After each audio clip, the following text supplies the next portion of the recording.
que se maneja por la ISO 1843662 para las personas que quieran certificarse en esta norma y volverse analistas categoría 1, ¿no? Nosotros tenemos unos convenios con el DIN, con el Laboratorio de Vibraciones Mecánicas de la Universidad de Concepción, quienes pueden hacer esta certificación. Entonces, lo que nosotros generalmente hacemos es prepararlos acá en Bolivia, hacen todo el contenido de categoría 1, dan su examen y ya directamente eso les da un pase libre para que en Chile puedan hacer categoría 2 directamente y ya no necesiten hacer categoría 1, por eso ya lo habrían hecho acá y lo habrían convalidado con nosotros. Entonces, ese cursito está ya a la vuelta de la esquina, el martes arrancamos, y justamente esta es una previa para que ustedes puedan empezar a animarse tal vez a poder participar. Bien, señores, mi nombre es Juan Carlos Salgueiro, efectivamente soy analista de vibraciones ISO 1843662 en categoría 3. Si todo nos sale bien, este año nos certificamos en categoría 4 y actualmente trabajo en la empresa Cienergia, ¿no? Ahí hay un poquito del detalle, creo que muchos de ustedes ya me conocen, pero creo que ahorita para este tema en específico lo más relevante es que tengo mi certificación como analista de vibraciones y bueno, ya son casi 12 años que vengo haciendo todo lo que es mantenimiento predictivo y proactivo a la industria boliviana y también he tenido la oportunidad de trabajar en algunos otros países y trato de recopilar esa información para poder pasárselas, ¿no? Y que ustedes puedan serles útiles. Como yo les digo siempre en mis seminarios, yo tengo muchos aciertos como también desaciertos, como cualquier humano, ¿no? Y yo trato de a ustedes pasarles ambas cosas, ¿no? Decirles las cosas que nos han ido bien y las cosas que nos han ido mal, para que también no les suceda a ustedes, ¿no? Y esos a veces son innumerables, ¿no? Bien, yo les decía que nosotros trabajamos, bueno, yo trabajo en la empresa Cienergia, nosotros nos dedicamos a hacer lo que es mantenimiento predictivo y proactivo. También tenemos otras actividades y justamente el año pasado hemos inaugurado una nueva línea de negocios que se puede llamar DTM, que es diagnóstico de turbomáquinas. Justamente ahí está la maquinita con la que hemos inaugurado esta línea, es una turbina de generación y nosotros tenemos un equipo que puede hacer estos análisis multicanales, hasta 16 canales, de la mano de Adash, justamente para hacer estos diagnósticos que son un poquito más avanzados dentro del ámbito de las vibraciones. Sí, Energía como tal es una empresa que presta este tipo de servicios, como les he mencionado. Ahora, hace poquito, casi nada, la anterior semana, nos hemos hecho partners de dos empresas muy, muy grandes a nivel internacional. La primera es LE, Lubricates Engineers, que me animo a decir que es una de las empresas más grandes en investigación y desarrollo en el tema de lubricación. Básicamente ellos hacen un lubricante para cada aplicación y bueno, estamos nosotros empezando con la representación acá en Bolivia. También nos hemos hecho partners de la empresa IDEAR, que es una empresa argentina que hace sistemas de monitoreo y protección en línea para turbinas, bueno, para maquinaria altamente crítica. Entonces estamos con esas, inaugurando, se puede decir, esos dos nuevos partners y obviamente empezando a desarrollar con ellos, ¿no? Ahí pueden entrar a la página para ver un poquito más de lo que hacemos, está la página de Facebook y la demás, ¿no? Y obviamente tal vez uno de los puntos más fuertes con los que hemos empezado esto es de que somos representantes de Adash. Adash es una empresa checoslovaca, o bueno, sí, de República Checa, creo que ya está prohibido decir Checoslovaquia. La República Checa, que cubre toda la parte europea de monitoreo de condición en plantas nucleares. Entonces, todos los equipos que nosotros manejamos actualmente para hacer nuestros servicios son de la línea de Adash y bueno, imagínense la confiabilidad que nos generan estos. Si ustedes entran a la página de Adash, le hacen clic en Bolivia, les va a salir ahí el contacto nuestro para que puedan no sé, adquirir alguno de estos equipos, el servicio o alguna configuración especial como tal. ¿Ya? Bueno, hacer una presentación, una entradita rápida para que sepan que lo que les estoy hablando no lo he bajado de internet y se lo estoy explicando como loro. Créanme que yo he participado de muchos cursos nacionales y también afuera, donde me ha tocado tener un expositor que sabía muy, muy limitado del tema porque el tipo jamás había ejecutado ese tipo de información. Es decir, me acuerdo que una vez estuve en un curso de termografía y el tipo ni siquiera había operado una máquina termográfica, una cámara termográfica en toda su vida. Entonces era bastante limitante, ¿no? Entonces, toda la información que nos proveía era copiada y pegada de internet y, bueno, uno decía, esto lo podía haber bajado yo. Entonces, nosotros tratamos de mostrarles, por eso empiezo con esto, de que hacemos este trabajo, no es de que nos estamos inventando, lo estamos copiando, lo estamos sacando un videito de YouTube, sino realmente es algo que nosotros manejamos, ¿no? Bien, arrancaremos con esta situación. Nosotros cuando hablamos de análisis de vibración, estamos muy acostumbrados a querer evaluar la severidad vibratoria, el estado, la salud, la condición de nuestras máquinas rotativas, y es así, porque en realidad nuestras máquinas rotativas representan el 90 a 95% de las máquinas que hay en una industria, sea cual sea esta industria, si es alimenticia, eh, de manufactura, papelera, etcétera, etcétera, ¿no? Entonces, el 95% casi de todas las máquinas son máquinas rotativas y nos interesa estar en eso. Pero hay otro tipo de industrias como la petrolera, por ejemplo, donde el negocio como tal son la compresión, bueno, la industria de gas y petróleo, más que todo en la parte de gas, donde se requiere muchos procesos de compresión de los gases de hidrocarburo para llegar a obtener los gases de venta, los gases con los que ellos eh, sirven y alimentan a las refinerías, ¿no? Entonces, ahí tal vez la situación es un poco distinta porque ahí la máquina más crítica y un grueso del porcentaje de los activos son compresores reciprocantes, ¿no? Entonces, ahí ya entra. En otro tipo de industria donde me he topado con bastantes compresores reciprocantes es en las industrias que manejan frío, ¿no? Si bien las que trabajan con amoníaco sobre todo tienen la alternativa de trabajar con compresores de tornillo, he visto que todavía algunos manejan compresores alternativos. Entonces, no es una limitante, no es decir, industria de frío, trabajamos con compresores de tornillo, sino que también trabajamos con alternativos. De hecho, una de las marcas más representativas en la parte de compresores de frío es Maikawa, Maicon, ¿no? Y tiene su línea para compresores de tornillo y para compresores alternativos. Entonces el tratamiento es un poco distinto, porque la forma de funcionamiento, al final el objetivo es el mismo, ¿no? Comprimir el gas y hacer de que este enfríe, pero la forma en cómo comprimen el gas es un poco distinto. Entonces, fíjense, una de las palabras que tal vez no es tan común es de que en realidad el nombre genérico en español es compresor alternativo, justamente por el movimiento que genera. Pero en inglés, que es donde tenemos la mayor cantidad de bibliografía, lo llaman como reciprocante. Bueno, ahí en la pequeña definición indica justamente que en realidad es lo mismo, es un compresor alternativo porque el pistón está trabajando reciprocantemente, ¿no? También recibe el nombre de máquina de desplazamiento positivo, pero no es tan común utilizar esto porque ya las bombas le han quitado ese pedazo, ¿no? Las bombas de desplazamiento positivo, ¿no? Entonces, la intención o, bueno, la forma de funcionamiento es que convertimos un movimiento circular en un movimiento alternativo y este movimiento alternativo a un extremo tiene una masa que se ocupa de comprimir un gas, ¿no? Y obviamente con eso genera altas presiones de ese mismo gas.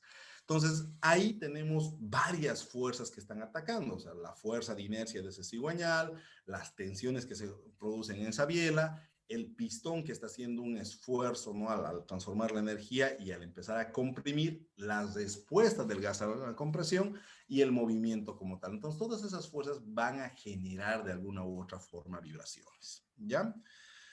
Bien, tal vez los compresores reciprocantes que nos acordamos de nuestra infancia son estos, ¿no? Los que vemos en todas las gomerías, ¿no? Un tanquecito ahí, su motor con coseas y ahí tenemos los dos pistoncitos. Sí, efectivamente estos son compresores reciprocantes, también alternativos, obviamente, y sí están dentro de este rubro. Obviamente que no sé si monitorear la condición o evaluar la salud de estos compresores puede llegar a ser útil dependiendo de la aplicación. Si realmente es muy, pero muy crítica, bueno, vamos a tomarle algunos datos de monitoreo de condición.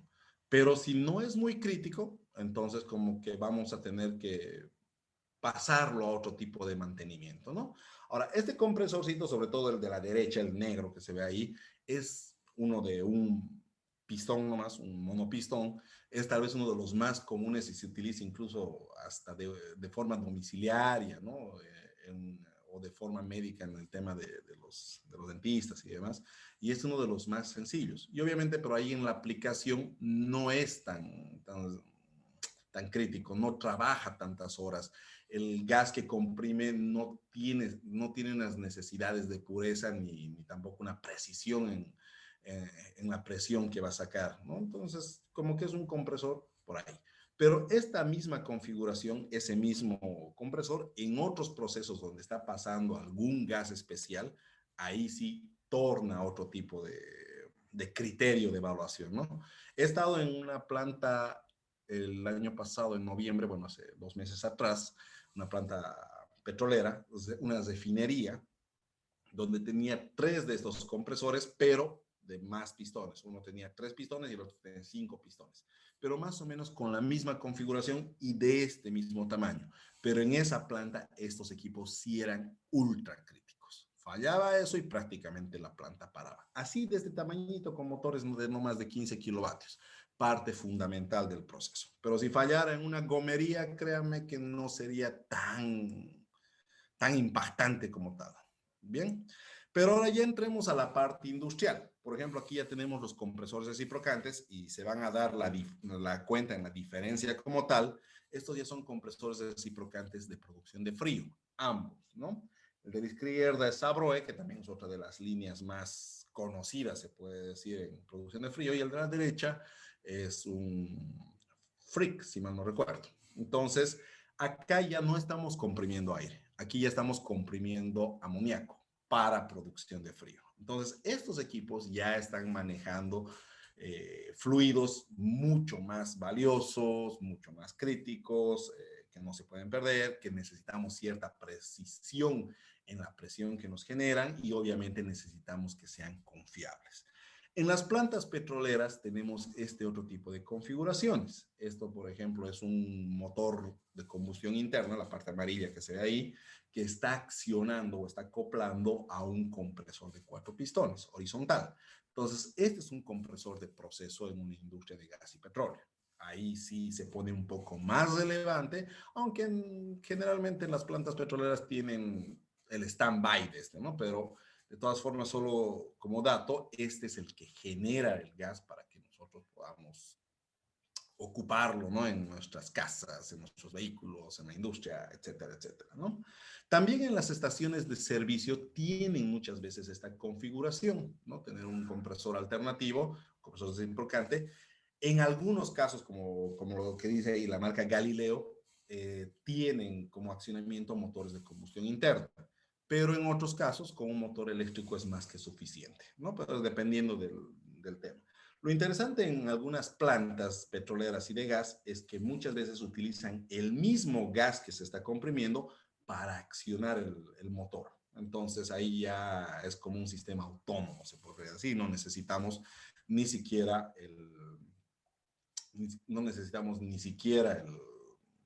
una conexión eléctrica como tal, ¿no? Y fíjense, aquí tenemos otro compresor igual del área de gas y petróleo, ya muchísimo más relevante, con cigüeñal mucho más grande y que tiene bueno, hasta 6 cilindros, ¿no? Este compresor que estamos viendo acá es muy común en el área petrolera, pero también lo he visto en el área alimenticia, en la parte de gaseosas, en la parte de todo lo que genera jugos y demás, ¿no? Tienen uno muy parecido, por ejemplo, acá en la PIL, se llama el compresor ABC, justamente por la marca, y tiene la misma configuración, solo que la potencia, bueno, el tamaño como tal es un poquito más reducido el que sería en una planta petrolera, pero el funcionamiento es exactamente el mismo, ¿ya? Uno de los bueno, en todo este tiempo que he venido haciendo servicios, uno de los compresores que más me ha llamado la atención ha sido este de acá, el Ajax, ¿no? Este sistema, bueno, quería mostrarles el video, pero la verdad que no ha cargado muy bien la imagen, pero ya luego a los que estén por ahí les vamos a pasar el link para que puedan ver el video. Este tiene una configuración muy, muy especial porque lo vamos a ir rayando. Denme un segundito. Aquí está. Pluma. Esta parte de acá es el motor de combustión interna, ¿no? Son los pistones del motor de combustión interna. Y sobre el mismo cigüeñal están apoyados los pistones de la compresión. O sea, solo tiene un eje con dos apoyos. Arranca el motor de combustión interna y empieza a moverse, obviamente, y ese mismo cigüeñal, con este volante de inercia, hace que estos pistones funcionen y empieza a comprimir el gas. O sea, este es un solo monobloque. Entonces, a mí me parece una maravilla, o sea, en términos de ingeniería, ¿no? Un sistema reducido y con el mismo gas que vamos a comprimir, accionamos el mismo motor. Es más, no son ni siquiera dos piezas, es un solo monobloque. Ya mis amigos petroleros y los de gas me dirán si esto es mejor o es peor que tener un sistema desacoplado, donde tengo un motor de explosión acoplado a un compresor separado, ¿no? Ya de entrada para hacer mantenimiento esto parece un poquito más complejo, porque si tengo algún daño en el motor, todo el sistema para. En otros casos, tengo un daño en el motor, cambio de motor y sigo trabajando, ¿no? Ahí creo que hay una cierta restricción, se puede decir, ¿no? Y hay otro más que he visto justamente el año pasado, igual en noviembre, estuvimos haciendo vibraciones en dos plantas de Andina. Una era aquí en Río Grande y la otra era en Yapacaní. Y en Río Grande nos hemos topado con unos motocompresores que tienen esta misma configuración, o sea, un solo monoblock, pero con el motor de combustión interna con cilindros en B. Pero en el mismo cigüeñal están acoplados 4 pistones justamente para hacer la parte de compresión. Entonces, siguen siendo sistemas interesantes, un monumento a la ingeniería, son un poquito antiguos, pero llaman bastante la atención, ¿no? Bien, volviendo a la situación, entonces, estos equipos que les estoy mostrando ahorita, todos estos, si tienen un cierto grado de criticidad en el proceso, obviamente tenemos que cuidarlos, tenemos que hacerles un mantenimiento adecuado, ¿no? Un buen programa de mantenimiento preventivo, pero adicionalmente a eso tendré que ir haciéndole un monitoreo de condición para velar de que su funcionamiento es correcto y de que el activo va a durar todavía un tiempo más, ¿no? Entonces, ahí empezamos a ver cuáles serían las técnicas más adecuadas para esto. Entonces, les voy adelantando en realidad casi todas las técnicas de mantenimiento predictivo y de ensayos no destructivos pueden aplicarse a estos compresores, ¿no? Incluso existe un análisis nuevo, no es nuevo, ¿no? En realidad es antiguito, pero acá en Bolivia es relativamente nuevo. Se llama el análisis reciprocante, que lo que hace, aparte de verificar el estado general de la máquina, también puede verificar el estado de cada uno de los cilindros, ya sea del compresor o del motor de combustión interna. Entonces, los que han visto alguna vez termodinámica en algún momento de su vida, se han debido acordar de las famosas curvas PV en los motores Otto, ¿no es cierto? O en los motores diésel, ¿no? La curva presión-volumen. Este análisis reciprocante puede lograr dibujar esa curva PV y justamente ahí ver las desviaciones de lo que está pasando en cada cilindro. Ese es un análisis mucho más avanzado y está bien, y me animo a decir que es un análisis tal vez primordial para saber cómo está la máquina en cuanto a cómo está funcionando para el proceso. Bien, ahora, para que nosotros evaluemos también el tema de desgastes internos del compresor como tal, vale la pena hacer una verificación o un análisis de aceite. En el análisis de aceite nosotros vamos a ver si es que hay partículas fezosas, no fezosas, etcétera, etcétera, y podemos saber o darnos una pauta de cómo está internamente el sistema.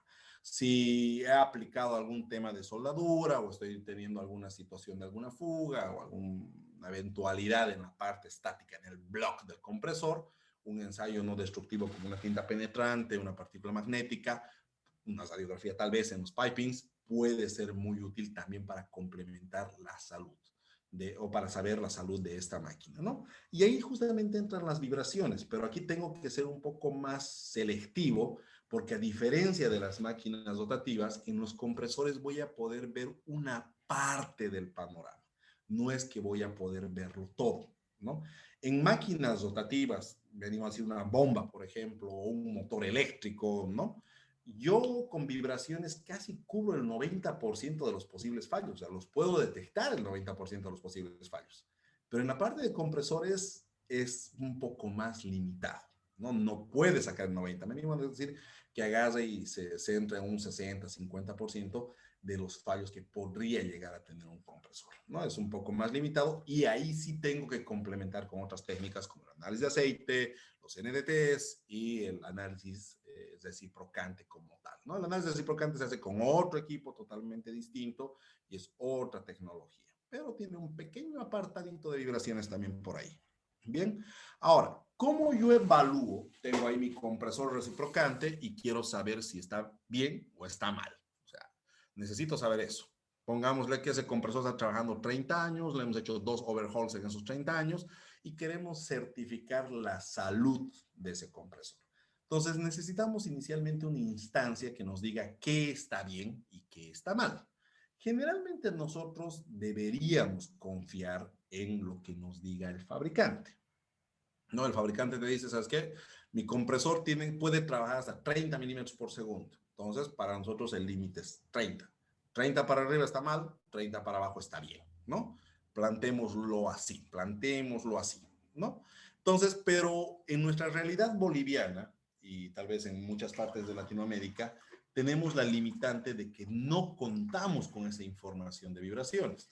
De hecho, hace poquito, en esa refinería que les estoy comentando, tenían un compresor reciprocante relativamente pequeño de la marca Ariel, ¿no? Y ese sistema todavía tenía unos sensores de protección que cuando vibraba demasiado paraban la máquina, pero eran sensores analógicos, con resortito, con masa. Entonces, para calibrarlos estos sensores, agarraba el operador y le daba un golpe con martillo y si saltaba, significaba que estaba bien. Si no saltaba, ese sensor está mal. Entonces, imagínense, si todavía están manejando esa tecnología, muy difícilmente nos van a poder dar más data de realmente cuál es el punto óptimo de trabajo. Y por otra parte, tenemos máquinas de 20, 30, 40 años de antigüedad que siguen operando y están operando igual que el primer día. Entonces, muchos de esos criterios iniciales que se han tomado de vibraciones, tal vez ahora ya no son válidos. ¿Por qué? Porque la máquina ha cambiado, la operación ha cambiado, pues está trabajando con más carga, con menos carga, con otro fluido. Hay muchas variaciones. Entonces, ahí aparece la primera norma, la ISO 10816, ¿no? Para poner unos límites en este tipo de máquinas, ¿ya? Ahora, quiero ser muy, muy enfático. Esta es la norma más usada en el tema de vibraciones mecánicas, sobre todo cuando vamos a hacer mediciones en partes no rotativas, como dice ahí, en piezas no rotantes. Entonces, la ISO 10816 es la que empieza a darnos muchos datos de procedimientos, límites, configuraciones, puntos de medición, etcétera, etcétera, para evaluar la salud de una máquina, ¿ya? Entonces, así a grosso modo, esta norma ISO 10816 tiene 7 partes, ¿no? O por lo menos yo manejo las 7. Si tiene otra más, ahí ya me queda atrasado, ¿no? Y la más usada en el mercado, la que viene apegada en los vibrómetros, en los analizadores de vibraciones, la que van a encontrarse casi en cualquier lado y en internet lo googlean y sale, es la norma, bueno, la parte 3, que sería la norma ISO 10816-3. ¿Por qué? Porque ahí justamente evalúa a las máquinas industriales con potencias por encima de 15 kilovatios, como dice ahí, entre 120 y 15.000 RPMs, y casi abarca al 95% de las máquinas rotantes. Entonces, en mi industria tengo, no sé, 100 bombas, las 100 bombas las puedo evaluar con la ISO 10816-3. Pero fíjense solo como un pantallazo rápido, la ISO 10816, bueno, su primera parte es el glosario, ¿no? Pero en la parte 2 te hace evaluar turbinas de vapor, ¿no? Pero no turbinas de vapor cualquiera, son turbinas de vapor gigantescas, de más de 50 megavatios. Estamos hablando de plantas nucleares generalmente, ¿no? En la parte 3 ya acabamos de hablar, y la parte 4 está hablando de turbinas de gas. Bueno, en todo caso, lo que se acopla a la turbina de gas, excluyendo la parte de la aeronáutica. En la parte 5 habla de todo lo que es hidrogeneración, o sea, turbinas hidráulicas. Y en la parte 6, justamente los resalta con azul para que todo lo tengamos en cuenta, te da un pantallazo de lo que son máquinas reciprocantes con potencias superiores a 100 kilovatios, ¿no? Entonces, la norma ISO tiene un apartadito para evaluar las reciprocantes, ¿no? Y en la parte siguiente habla de las bombas rotodinámicas y hace una pequeña excepción, le llamaremos así, en la cual te permite también hacer la evaluación cuando haces mediciones en partes rotantes como el eje, ¿no? Entonces, eso como para tenerlo en cuenta. De todas formas, sepamos que la norma ISO 10816 nos va a dar un detalle para que nosotros podamos eh, evaluar a los compresores reciprocantes. Entonces, fíjense, esto quiero ser muy enfático porque yo también cometí ese pecado y de cierto modo lo sigo cometiendo en algunos casos. Esto es para los que somos flojitos para leer, ¿no? ¿Qué es lo que pasa? Cuando nosotros decimos voy a utilizar una norma, una referencia, una recomendación para evaluar una máquina, generalmente y automáticamente uno agarra la norma o la referencia y empieza a ojearla hasta encontrarse a ese cuadrito que estamos viendo aquí en la pantalla, ¿no? Este, por ejemplo, es el cuadro de la norma ISO 108163, donde empieza a separarlo por grupos, por tipo de configuración del rotor, si es flexible, es rígido, y les dice cuándo es daño, cuándo la operación es restringida, cuándo la operación no está restringida y cuándo la máquina está actuando como nueva, ¿no es cierto? Este cuadrito se llama el cuadro de límites de vibraciones. Ahora, no es malo, de hecho es la parte tal vez, una de las partes más importantes de la norma, de la referencia, pero no lo es todo. Yo he cometido, más o menos unos 2 años he estado cometiendo un error, obviamente, he estado cometiendo un error en el cual yo necesitaba evaluar una máquina y me iba directamente a buscar esto, pero no estaba persiguiendo lo que realmente tenía que hacer. Fíjense, una norma o una referencia nos va a dar datos de los procedimientos, los puntos donde tengo que medir, las condiciones de operación con las que tengo que medir, las técnicas para procesar la medición, eso significa que cómo lo voy a configurar, eh, los gráficos para recibir de mi sensor, y recién lo último que hace son los niveles de aceptación de la máquina. Yo he cometido ese error y, como os digo, a veces lo sigo cometiendo, de que obvio, no sé, me salto todo esto y me voy directamente a los niveles de aceptación de la máquina. Me acuerdo que estaba hace el 2012 más o menos, ya imagínense, ya casi hace 9 años atrás, estaba haciendo la certificación de un turbogenerador. Y ahí tenía la bondad o la buena fortuna, se puede decir, de que toda la normativa de ese turbogenerador estaba escrito, ¿no? O sea, decía, este turbogenerador tiene que tener estas vibraciones, ¿no? Les daba todo el detalle, contaba con todo eso, o sea, contaba con los procedimientos, los puntos, todo. Pero yo, como buen boliviano, agarré y solo de las 20 hojas que era la parte de evaluación de vibraciones, me fui directamente a ver esto, que es los límites de aceptabilidad. ¿Ya? Alguien por ahí me pide que vuelva atrás, ahí está, esa es la norma 108163 y la deducción de las 7 partes. ¿Ya? Bien. Volvemos al caso, entonces, fíjense, nosotros tenemos, o sea, tenemos toda esta información para poder evaluar una máquina. O sea, no podemos agarrar y decir, no, me voy a ir a los límites y nada más. Bien, la norma más utilizada, como les había dicho, sobre todo en máquinas rotativas, es esta, la ISO 108163, ¿no? Entonces, uno llega a dominar, se puede decir esto, pero tiene que estar consciente de que esto solo abarca a máquinas rotativas, ¿ya? Y que son mayores a 15 kilovatios. Ahora, obviamente, como buen crítico y como buen analista de vibraciones, y como también buen cometedor de errores, cuando yo inicié con este negocio hace 12 años atrás de hacer vibraciones, 12, 13 años atrás, ¿no? A todo le aplicaba la ISO 108163.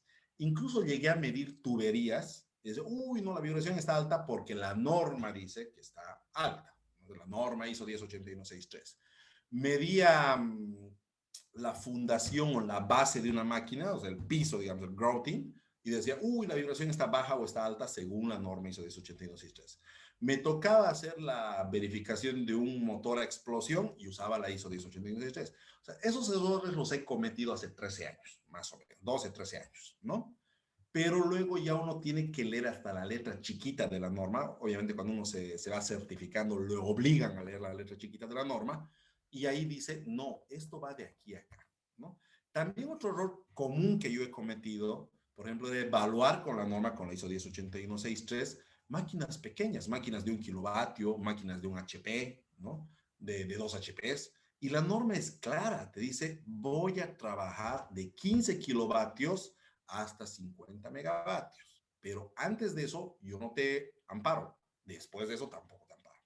Y yo, por ejemplo, ya muchos de ustedes saben esta historia, pero yo trabajé para SKF en Perú y trabajaba en la planta Donofrio de Nestlé. Y ahí teníamos un sinfín de motoseductores. Entonces, yo iba a monitorear las vibraciones y agarraba, pues, estoy hablando del 2009, esto, o sea, exactamente hace 11 años, ¿no?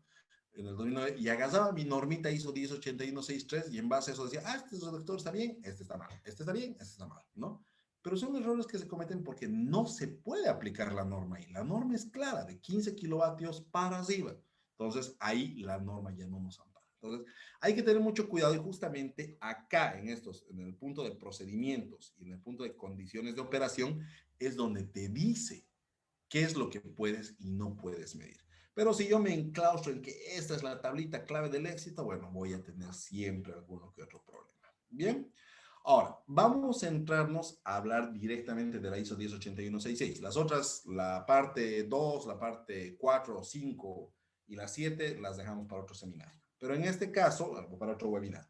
En este caso, vamos a hacer referencia exclusivamente a la ISO 1081.6 en la parte 6, que es la que habla de máquinas reciprocante, ¿no? Y aquí hay un pequeño detallito que, pese a que está escrito en la norma y yo sé que está aprobado internacionalmente, a mí me genera un poco de zoncha, dice.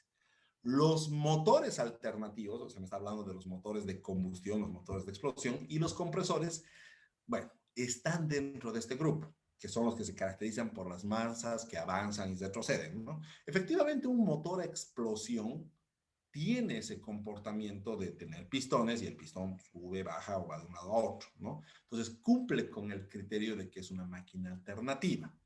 Pero tengo mi cierta susceptibilidad. ¿Por qué? Porque el motor de explosión, como su nombre dice, es a explosión, o sea, genera la ignición y ahí se genera una fuerza más grande que la que nosotros podríamos comprimir en un compresor reciprocante. Entonces tengo mi susceptibilidad por ahí de decir, pucha, meto en esta norma a los motores de explosión y a los compresores reciprocantes o solo me la quedo con los compresores. Entonces como que tengo mi susceptibilidad, ¿no? Pero bueno, ahí la dejamos. De todas formas, más adelante les voy a decir que al final yo anulo toda la norma. Pero bueno, vamos a ver, ¿no? Ahora, esta vibración que se genera por la masa que se desplaza, que avanza y se retrocede, generalmente es una vibración mucho más alta que la de una máquina rotativa. Es obvio, no estoy teniendo una masa que se está moviendo, está cambiando su centro de gravedad cada instante. Entonces, por lo tanto, tengo unas ciertas diferencias, ¿no? En esta norma, bueno, en este apartado de la norma, nos da las recomendaciones para evaluar a la máquina, pero aquí tiene una cierta limitante. O sea, te dice, esta máquina está bien o está mal, pero no te ayuda mucho a deducir por qué está mal. ¿Qué hago para que vuelvan a bajar las vibraciones? ¿No es cierto? Pero lo otro que también vale la pena mencionar es de que, bueno, aparte de que se miden todos los ejes posibles de la máquina, comprende una medición entre 2 Hz y 1000 Hz. Eso es un poquito más bajo que lo que hace la norma, la parte 3 de las máquinas rotativas. ¿Por qué? Porque comprende de que hay máquinas reciprocantes que son más lentas que 300 RPM. Ese Ajax que les he mostrado, el motocompresor que les he mostrado, y hay otros motores más que trabajan a 300, 298 RPM. Y esos ya estarían, por ejemplo, excluidos de la parte 3, pero funcionan y trabajan bien en la parte 6, ¿no? ¿Qué más? Ahora, aquí sí tengo algo que no me gusta, pero para nada, de la norma ISO 108166, ¿no? Dice, ¿quieres evaluar mediante la norma ISO 1081 en la parte 6? Necesitas definir qué clase de máquina reciprocante es la máquina que vas a evaluar. Ahora, ¿por qué es limitante esto? Porque en teoría esa información te lo tendría que dar el fabricante, decirte, mi equipo reciprocante es clase 3, mi equipo reciprocante es clase 1. ¿Y qué define qué es clase 1, qué es clase 3? Nada más que los criterios que da la norma, obviamente, pero para el fabricante. O sea, como que tiene que venir con un sello que diga tu equipo es clase 1, clase 2 y clase 3. Y esto para mí es volver al principio. ¿Por qué? Porque si yo no tengo instrucciones del fabricante, no tengo contacto con el fabricante o mi fabricante desconoce de la parte de vibraciones, no me va a decir qué tipo de clase es. Y no puedo, según la norma, y la norma es bien clara en eso, no puedo asumir esa clase. O sea, el dato de entrada es esa clase y tiene que dármelo el fabricante, así lo explica la norma, ¿no? Entonces, fíjense, ahí nuevamente dice, ¿no? La clase de la máquina, según el tamaño, la construcción, el montaje y la velocidad de la máquina. Son un montón de parametritos que tiene que utilizar el fabricante para decirte mi máquina es clase 1, es clase 2, es clase 3, clase 4 o la que sea, ¿no? Ahí es donde yo tengo mi cierta susceptibilidad con la norma. Porque fíjense, y está clarísimo acá, y tenemos un sistema de evaluación del compresor de una máquina reciprocante, como dice, y me está diciendo cuáles son los grados de severidad vibratoria y hasta los límites, ¿no? Te dice, si estás vibrando en menos de 1.12, estás bien, zona A, la máquina está perfecta. Pero si estás vibrando en más de 112, por ejemplo, tu máquina tiene vibraciones que pueden estar generando daños. No, o sea, ya estamos cerca a una falla. Ok, pero fíjense ahí la escala en Machine Class que dice, me clasifica a las máquinas reciprocantes en 7 clases. Ahora, la que yo tengo en mi planta, ¿cuál es? ¿Es clase 1? ¿Es clase 7? ¿No? Y a veces jugamos con esta conveniencia, eso he conocido a un amigo que hace vibraciones en plantas petroleras, y me dice, dependiendo, ¿no? O sea, algunas máquinas yo le bautizo como clase 7 y algunas les bautizo como clase 1. O este criterio que también me gustó, pero también es un criterio un poquito sacado del sombrero, que dice, si la máquina es nueva, la voy a clasificar como clase 1. Si la máquina es vieja, la voy a clasificar como clase 7. Yo haría al revés en todo caso, pero bueno, ahí está la parte difícil de la norma ISO 108166, ¿no? ¿A qué clase voy a permitir? Pero nosotros como buenos bolivianos, muchas veces decimos, agarraremos el promedio, a todos los voy a bautizar como clase 4. No es lo correcto. Dame un minuto, por favor. Sí. No es lo correcto, pero para nada. Bien. Entonces, ahí tengo mi limitación por el uso de la norma. Y fíjense, ojalá fueran poquitas las diferencias. Lo que pasa es que si mi máquina, por ejemplo, mi compresor de hidrocante, está vibrando en 7.1, llamémosle así, vamos a lanzar, déjenme rayarlo. Aquí está 7.1, está por acá más o menos. Para la clase 1, esto ya me representa un fallo. Pero para la clase 7 me representa de que la máquina está nueva, como si lo hubieran precomisionado ayer, ¿no es cierto? Entonces, ahí tengo mis problemas entre qué clasificar. A veces a conveniencia lo clasificamos como 7 para no hacer nada, o a veces somos muy alarmistas y lo clasificamos como 1. Entonces, eso nos puede generar ciertos problemas como tal. Bien, entonces ahí tengo mi limitante con la ISO 108166. Yo había trabajado el 2013, fui a hacer un monitoreo de vibraciones a un motor de combustión que en cada momento rompía el eje. Bueno, perdón, era un motor de combustión interna que estaba acoplado a un generador y el generador rompía el eje. Entonces decían, ¿por qué rompe? Y aparte de romper el eje, por el otro lado, botaba el cooler, el ventilador de enfriamiento del motor, lo botaba a un costado. Entonces, esa máquina era destructiva. Entonces, nosotros teníamos que ir a monitorear y ahí decía, pucha, ¿qué clase de máquina será esta? Obviamente, por los daños que está generando, yo puedo clasificarla como 7. Pero ahora que ya he llegado a 7 y sé que la máquina tiene vibraciones altas, ¿qué les recomiendo al cliente? Solo le puedo decir que su máquina está mal, que su máquina está bien. ¿Qué hacer? ¿No es cierto? Ahí ya se nos empieza a torcer un poquito la situación. Bien, vamos avanzando.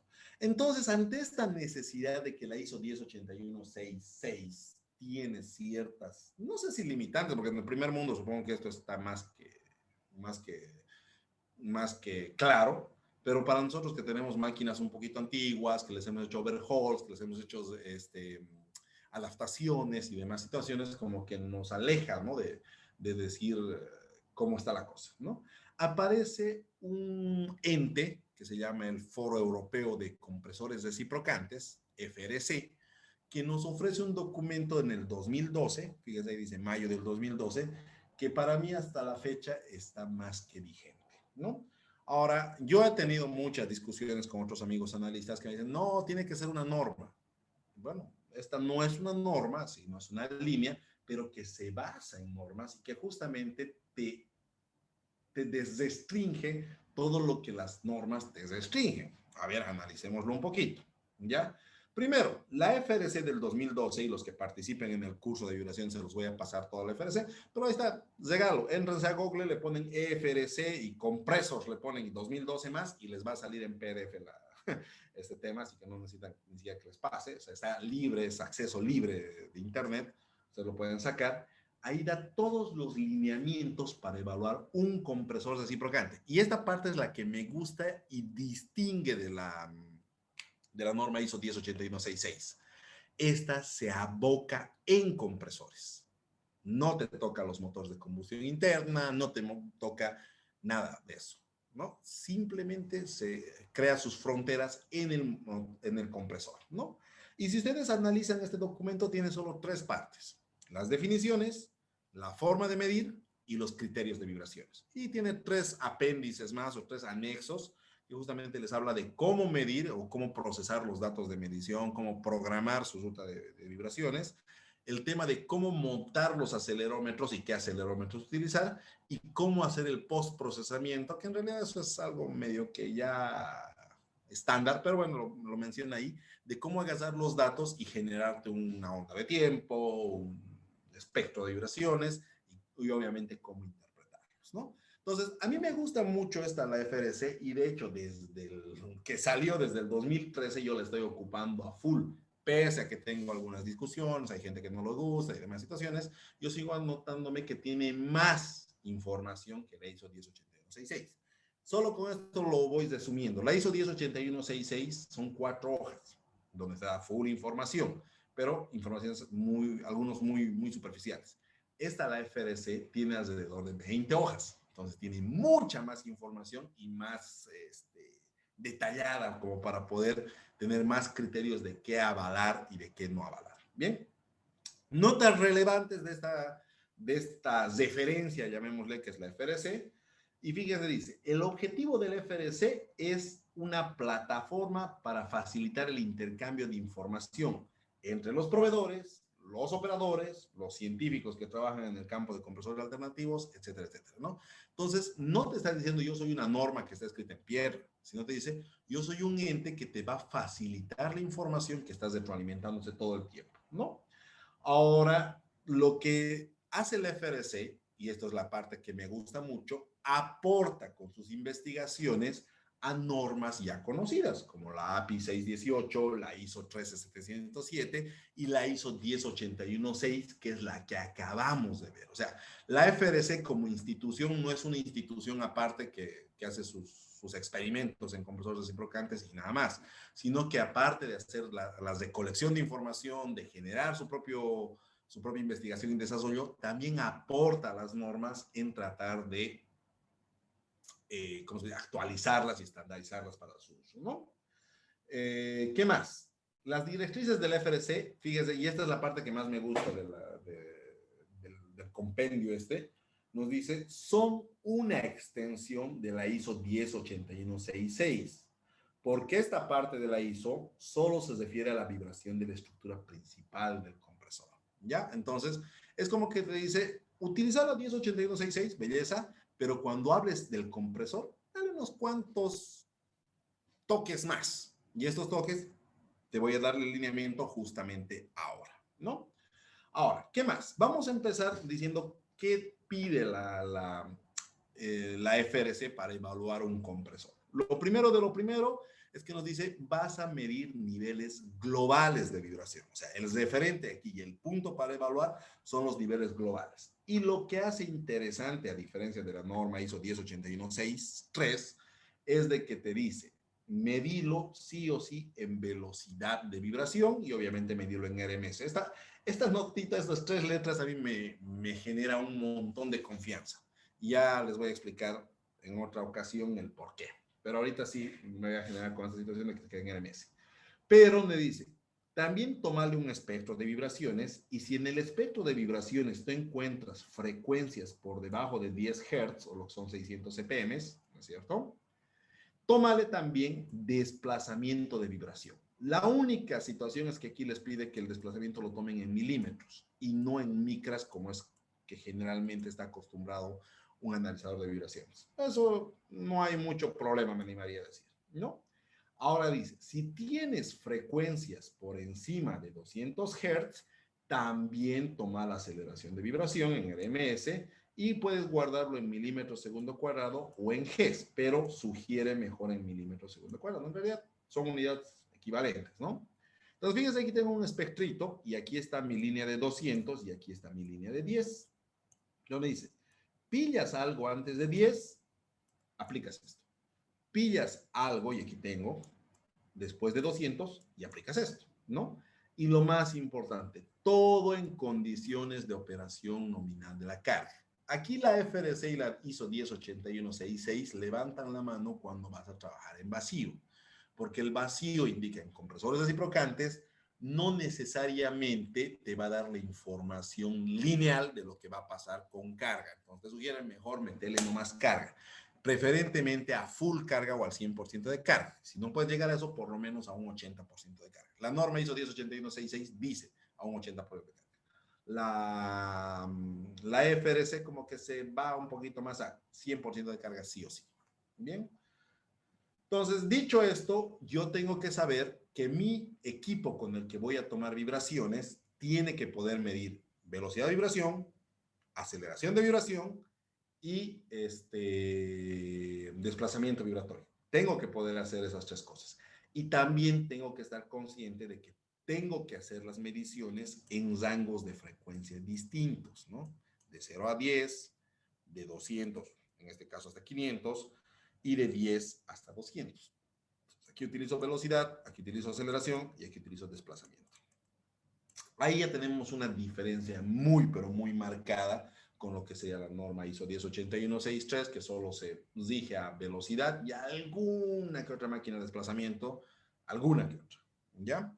Bien, entonces, el otro punto que nos da la FRC es de que nosotros sepamos dónde medir. Y aquí hace un hincapié bastante interesante porque no toca, fíjense, no toca las partes objetivas. Yo estoy acostumbrado por la ISO 108163 a medir aquí en los puntos de apoyo donde están los cojinetes del cigüeñal, ¿no? Este es un compresor horizontal, ¿no? Con dos pistones. Yo estoy acostumbrado a medir acá. ¿Por qué? Porque la ISO 108163 me ha enseñado.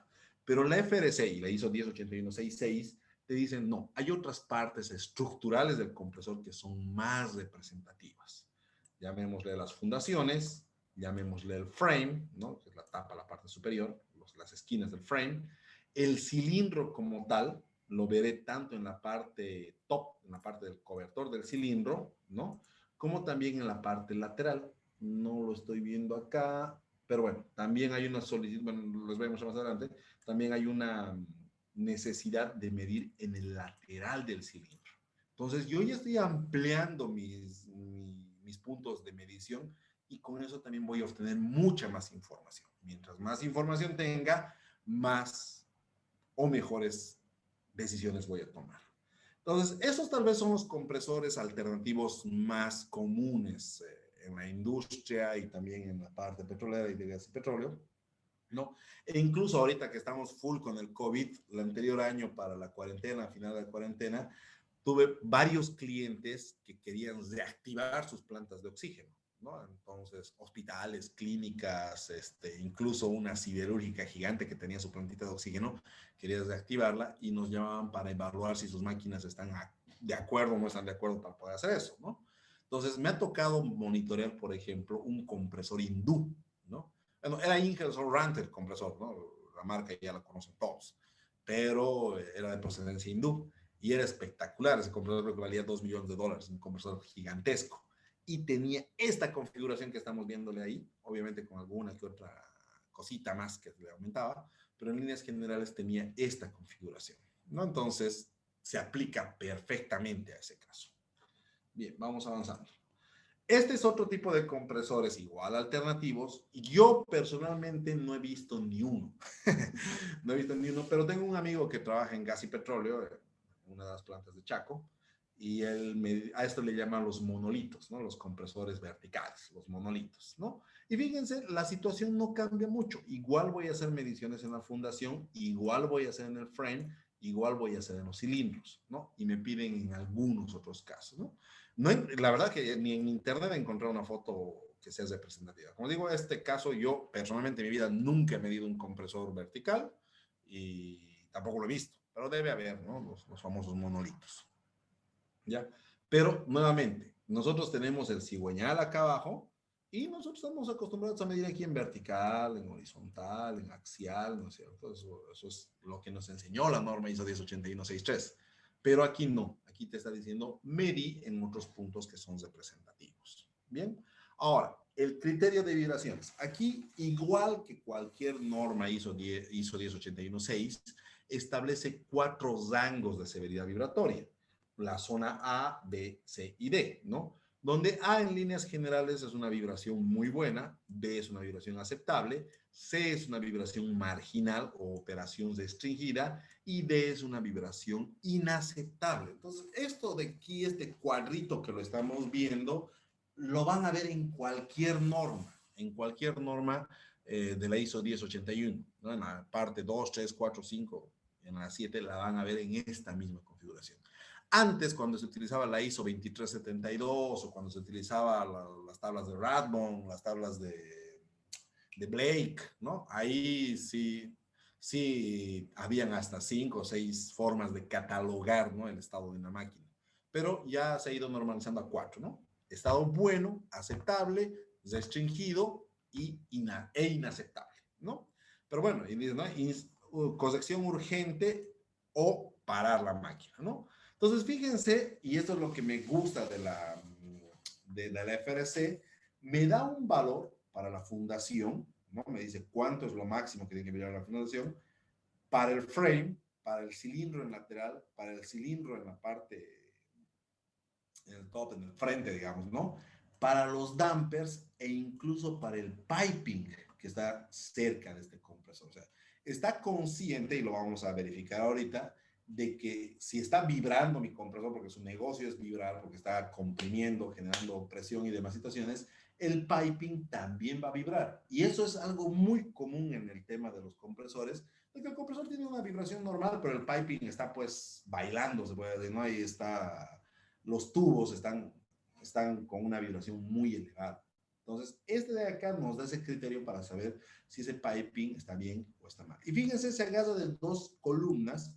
La primera es de los compresores horizontales y la segunda es de los compresores verticales, ¿no? Y les da los datos. Ahora, lo que yo quiero hacer énfasis, me voy a agarrar esta tablita de acá porque me gusta más. Esta es la que evalúa en velocidad de vibración, es decir, en milímetros por segundo, porque esta otra mide en milímetros, este es el desplazamiento, ¿no?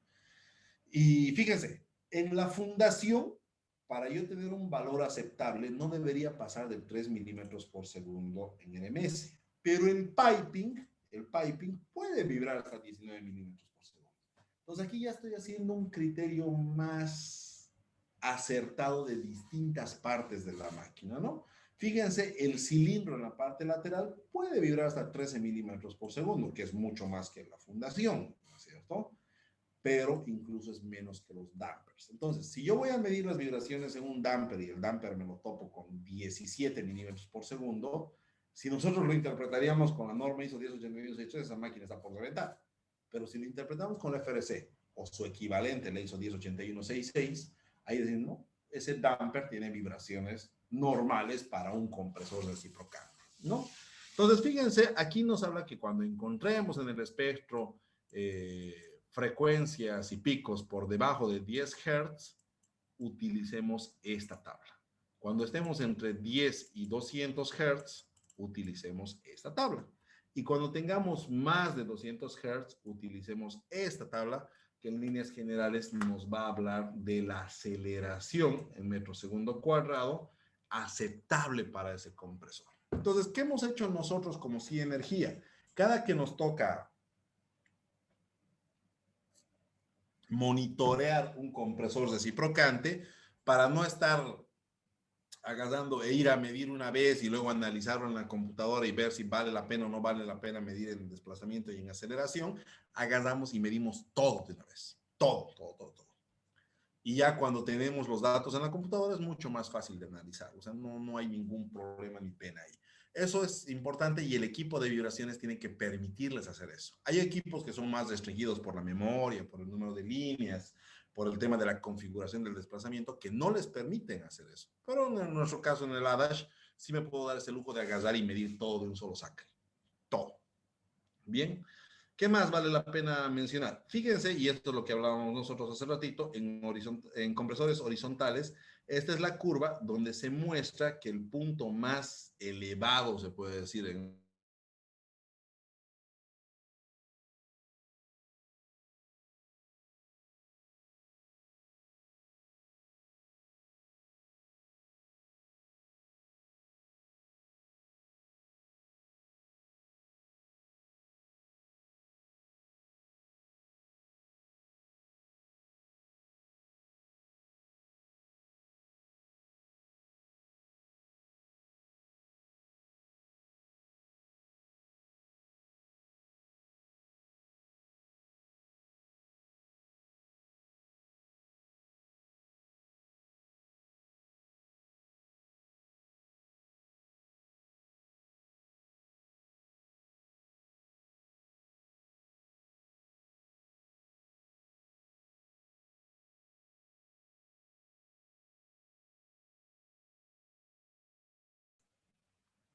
1000 disculpas.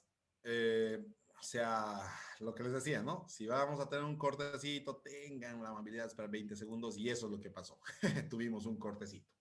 Bueno, volviendo al caso, la FRC les decía, ha hecho unos estudios donde puede determinar que hay más posibilidades de falla, hay más riesgo cuando las fundaciones, por ejemplo, están sueltas, ¿no? O sea, la vibración en las fundaciones son altas y eso sí puede generar unos daños rápidos en la máquina. Por eso que tienen que mantenerse bajo un cierto nivel y pueden eso sí afectar a toda la integridad física del compresor. En cambio, si yo tengo vibraciones altas en el piping, no le van a generar compromiso de integridad física del compresor, pero sí tal vez del piping, pero no del compresor, pero mientras estén en estos niveles no hay ningún problema. Entonces, esto hace que nosotros evaluemos y sepamos que analizar un compresor reciprocante no es lo mismo que una máquina cualquiera, porque tengo un cierto nivel para distintas partes del compresor. No es una general, digamos, y no hago las mediciones solo en los momentos, hago mediciones en muchos puntos más, ¿ya? Otra situación que es importante de notar es que la configuración de las mediciones está dado por la FRC y nos da 14 parámetros para que ustedes configuren su punto de medición. O sea, nos dice utilizar un acelerómetro, obviamente, ¿no? O como transductor. En el tema de la medición, trata de medir en aceleración, en velocidad y en desplazamiento. Sí o sí saca espectro, ¿no? Obviamente puedes sacar si quieres una onda de tiempo, pero lo importante es el espectro como tal.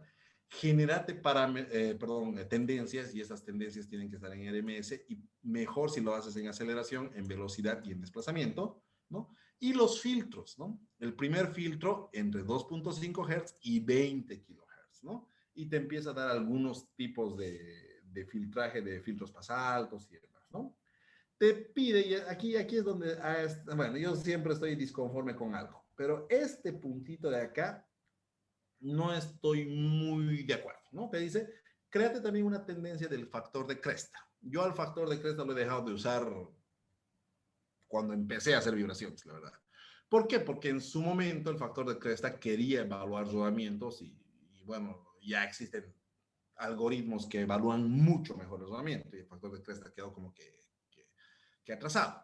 Pero en este caso de compresores reciprocantes, el factor de cresta considero que es un valor que sí vale la pena que se tenga que medir, obviamente, pero ahora ya también algunos de los equipos de vibración, sus analizadores, no tienen por defecto el factor de cresta. Entonces hay que como que crear el algoritmito para que mide el factor de cresta. Ahí tenemos una pequeña dispersión. ¿Por qué? Porque el factor de cresta nos va a generar la relación entre la parte reciprocante y la parte normal, digamos, ¿no? O sea, cuánto está golpeando el pistón con respecto al giro. Interesante, ¿no? Para agarrar.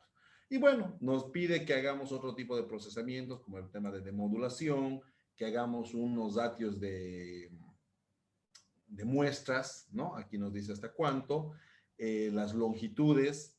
Fíjense, esta partecita también me interesa bastante que la sepan, es de que los espectros que vayamos a medir nosotros para la FRC mínimamente deberían tener 1600 líneas. Obviamente que ustedes si quieren pueden hacerlo hasta con 12800, pero mínimamente 1600.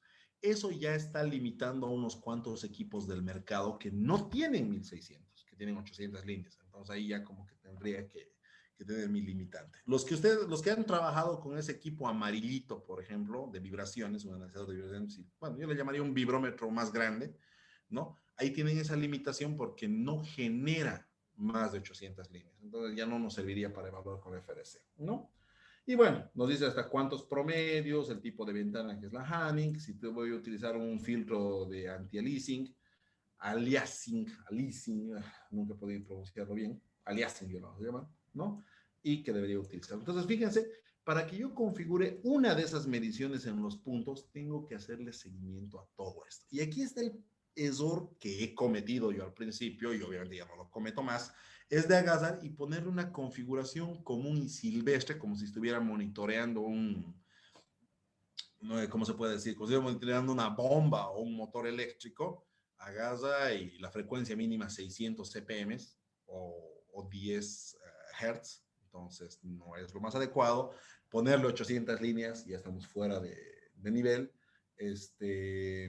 Hacerle con 2 promedios, ya no cumple con la normativa. No utilizar una ventana Hanning, tal vez utilizar una flat o una rectangular, entonces también estamos haciendo algo fuera de lugar. Y como que ahí no estamos cumpliendo con lo que nos pide la FRC. La FRC dice, yo te voy a evaluar la máquina siempre y cuando tú sigas esta receta al pie de la letra, porque esta es la receta que ha funcionado, con la que hemos hecho las pruebas y con la que vale la pena trabajar.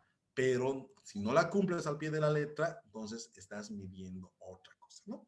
Les voy a dar un ejemplo muy rápido ante esto, de un segundín. ¿Ya? Les voy a dar un ejemplo muy rápido al respecto de esto. Ahorita que estamos muy de moda con el COVID, ¿no? Nos dicen, a ver, medición de la temperatura, ¿no? Te tenemos que medir la temperatura y si estás en un rango de 35 a 37, normal, puedes entrar al supermercado, al banco, etcétera, etcétera. 37.2 para arriba, como que estamos mal, ¿no? Y no puedes entrar. Tienes fiebre, andas a hacerte revisar, ¿no es cierto? Ahora, el tema es de que la normativa, bueno, ¿no? Ha sido muy general, te dicen, ¿no? Vas a medir y que la gente esté menos de 37.2. Perfecto. No te dicen con qué medir, no te dicen dónde medir, no te dicen cómo configurar la medición y eso genera distorsiones. ¿Se acuerdan? Al principio nos medían en la frente con un termómetro infrarrojo. Eso no está tan mal, pero ese termómetro infrarrojo tiene que estar regulado su emisividad, tiene que estar regulado su alcance, ¿no? A qué distancia voy a medir, etcétera, etcétera. Lo más correcto debería ser agarrar un termómetro de contacto y ponerle la axilita, ¿no? Pero imagínense que nos hagan eso al entrar a un supermercado, no entramos nunca, tardaríamos un montón. Pero fíjese, el procedimiento es ese, ¿no? Tienes que hacer esta medición en tales puntos. Puedes hacer en la frente, puedes hacer en el cuello, puedes hacer en el antebrazo, ahora está de moda hacer en el antebrazo, ¿no es cierto? Puedes hacer en el pecho, entonces como que te van dando puntos que son aceptables o no son aceptables. Por ejemplo, si yo le digo, medime la temperatura, me medí encima de la ropa, no sirve, ¿no es cierto? Entonces ya es un punto que está mal hecho. Y yo me acuerdo, cuando justo en la cuarentena, un cliente me llamó por emergencia, nos fuimos hasta la frontera a tomar vibraciones, y cuando entraba, me midieron la temperatura con un termómetro industrial, ¿no? Y me sacaron que estaba con 39 grados, o sea, la gente se asustó, ahí va a venir de Santa Cruz, está trayendo el COVID y demás situaciones, ¿no? Entonces, no, yo le digo, a ver, esto está mal. Y solo configuré la emisividad, porque la emisividad estaba con 1. Yo sé que soy moreno, pero no tengo emisividad de 1, eso los puedo asegurar. Entonces, se lo configuré, cambiamos una situación, luego también el área de contacto, el número de muestras que estaba sacando, y ahí mi temperatura bajó a 36.2, creo, algo así, ¿no? Entonces, es porque estaban midiendo mal y estaban midiendo con otro aparato que no era el adecuado, estaban midiendo con un termómetro industrial, y eso tiene que ser un termómetro médico. Pero bueno, es otro caso. Entonces, la FRC te pide que hagas las mediciones con su receta, porque si no o incumplimos, podemos tener resultados o mediciones que no nos van a ser útiles o que no pueden evaluarse al final. ¿Ya? Bien, con esto cerramos. Conclusiones. Los equipos estos, los compresores reciprocantes, tienen una forma de trabajo muy distinta a una máquina rotativa. Efectivamente, el cigüeñal tiene ya una configuración especial porque no es un solo eje, sino es un eje que tiene ciertas variaciones en su estructura. Ya no trabajamos con rodamientos, trabajamos casi con puros bujes, tenemos los cilindros, tenemos ahí el pistón, a estos pistones les hacen algunos cambios en las anillas cuando cumplen un cierto tiempo de trabajo. Todo el tiempo está lubricado con aceite, ¿no? El aceite está siendo refrigerado continuamente. Entonces, es complejo, es muy distinto a una máquina rotativa. Eso lo tenemos que tener más que claro. Y al tener esa oscilación de masas, las vibraciones son más altas. O sea, sí o sí va a vibrar más. No esperemos que el compresor vibre menos. Ahora, esto sí me ha pasado en una refinería. Sus compresores estaban tan bien, que sus vibraciones eran menores que las de los aeroenfriadores. Los aeroenfriadores son como unos ventiladores, ¿no? Eran menores. El compresor no pasaba de 2 milímetros por segundo, pero el aeroenfriador estaba en 15. Entonces, este compresor está mucho mejor que los aeroenfriadores, utilizando obviamente las normas respectivas para cada uno, ¿no? Entonces, ahí sí tenemos que estar claros de que el compresor tendría o puede vibrar un poco más que una máquina rotativa, pero también tiene un límite. Alguna vez en una charla, cuando yo estaba en la universidad, todavía me topé con la situación de que decían, no, que los compresores pueden vibrar hasta el infinito porque están construidos para eso. Lo que pasa es que el docente que nos decía eso nunca había trabajado en su vida. De hecho, venía con corbata a la universidad. Entonces, no es así. Tienen límites. Todos los fierros se fatigan, solo que para que se lleguen a fatigar necesitan cumplir o tener ciertas fuerzas oscilantes, ¿no? ¿Qué más? Nosotros podemos utilizar la norma ISO 108166 siempre y cuando tengamos todos los datos complementarios. Pero ojo, la ISO 108166 parece ser más general porque te agarra motores de combustión interna, te agarra compresores reciprocantes y como que se asienta en algunos puntos. Esta FRC me dice, agarro los conceptos básicos de la ISO 108166, me genero un estándar, te creo nuevos puntos de monitoreo y te doy otros valores por los cuales puedes sentirte con la confiabilidad de que la máquina no va a fallar, ¿no? Sí o sí la 108166 requiere la clase de máquina, que eso te dé el tema. En cambio, el FRC sustituye esa clasificación y empieza a medir otros puntos que también son relevantes, ¿no? Ahora, obviamente, el objetivo de hacer esta medición y controlar la salud de esta máquina es que nosotros determinemos si existe en el compresor algún punto que esté sufriendo mayor estrés, mayor fatiga, mayores fuerzas y que eso puede llegar a comprometer la estabilidad mecánica de los componentes o algo así, ¿no? Entonces, a eso estamos apuntando con vibraciones. Si no, ahora, aquí quiero hacer un acápite, 8:58, 1 hora y media. Realmente nunca puedo hacer un webinar de 40 minutos como me lo solicitan. Pero ya, en el caso de, yo estaba haciendo una verificación de vibraciones, les comentaré en Cobija, justo a finales del año pasado, en un motor de explosión.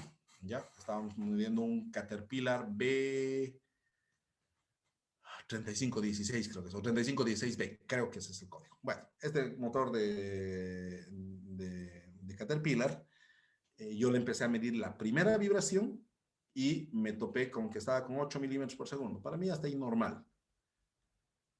Cambié de dirección de medir el sensor y empezó a medir 12, luego 14, luego 16, en ese mismo momento.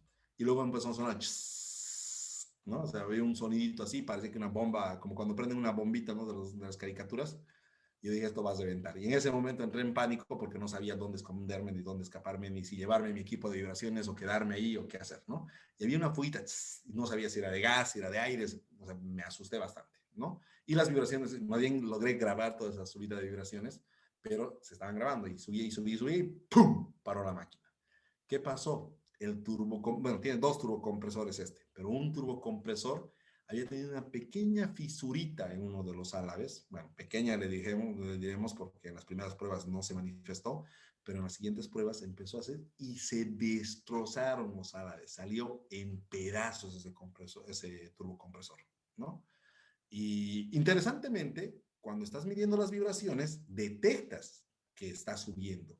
Pero en ese punto, en ese momento, no vas a saber si esa vibración viene del cigüeñal, viene del turbocompresor, viene de los cojinetes, viene de los pernos de anclaje. ¿De dónde viene? Solo sabes que está empezando a aumentar. Entonces, ahí tenemos una cierta limitante porque el compresor como tal, todo el dato está vibrando, ¿no? Entonces, necesitamos saber de dónde sale. Y ahí tenemos que hacer algunos estudios complementarios, ¿no? O sea, para ver que todo está bien por dentro, nuevamente, vale la pena que nosotros hagamos un análisis de aceite. Para ver que los cilindros están trabajando acorde, veamos un sistema de análisis reciprocante. Para ver que no tengo fisuras y demás situaciones, hagamos la NDT, tintas penetrantes, partículas magnéticas, etc. Entonces, tengo que complementarlo. Ojo, ahora esto es lo más importante. Ahora dirían, entonces las vibraciones no me van a traer ninguna solución. Sí me traen, porque mientras yo vaya monitoreando, sé si están aceptables o no están aceptables.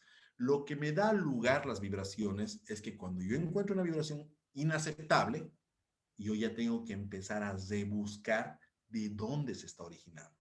En las máquinas rotativas es una belleza, porque pones, encuentras una vibración inaceptable, sacas el espectro y en el espectro te dice, no, la vibración viene de un engranaje o viene de un rodamiento que está dañado o viene del eje que está doblado. Perfecto. Pero en máquinas reciprocantes eso es un poquito más limitado, mucho más limitado diría yo. Entonces ahí como que la vibración te va a ayudar a abrir la puerta, primero para decir si la máquina está bien o está mal, y si está mal, para que empecemos a hacer otros análisis de por qué está mal. Entonces empezar a buscar focos y demás. Ante eso, lo que sale y lo que me encanta de las vibraciones, es que si detectas una vibración que está mal, que está fuera de lugar, puedes hacer otros ensayos adicionales de vibraciones, pero que ya no van a buscar delimitar la severidad vibratoria, sino que van a empezar a buscar de dónde se está originando o en qué punto está creándose una inflexión. Uno de esos análisis se llama el ODS, el Operation Deflection Shape, ¿no? Ese es un análisis que ya no le interesa si vibra mucho o vibra poco, sino trata de ver cómo se está moviendo, cuál es el patrón de movimiento. Y con ese mismo ODS se pueden empezar a generar otro tipo de análisis o de soluciones, como el tema del análisis de elementos finitos y demás. E incluso se pueden hacer, y esto me ha pasado también hace muchos años, un compresor que estaba entrando en resonancia, tratar de ver si realmente su frecuencia natural es esa o no, con un análisis de bump test, con un run-up, cost-down, un ranking parado. Entonces, empiezo a complementar, ya sabiendo que está mal la máquina, otros estudios. Lindo fuera hacer todos los estudios en uno solo, digamos, ¿no? Pero esto es igual que una enfermedad. Descubres que tienes la enfermedad y empiezas a hacerte múltiples estudios, múltiples análisis, buscas una segunda opinión, etcétera, etcétera, etcétera.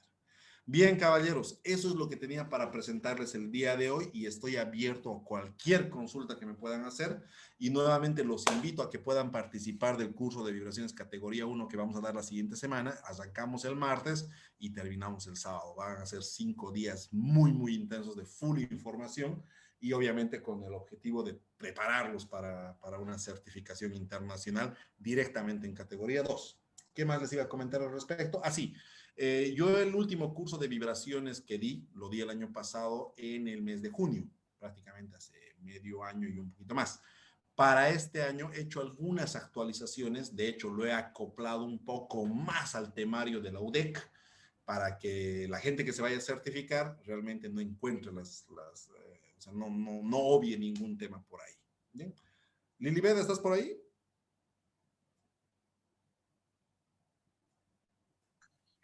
Sí, Inge, ahí viendo la parte del chat, revisando si hay consultas.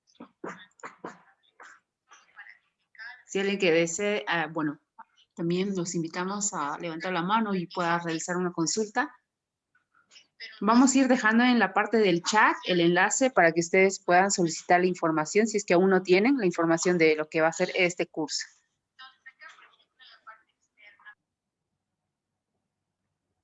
Ahí hay una persona que levantó la mano. Voy a habilitarle el micrófono.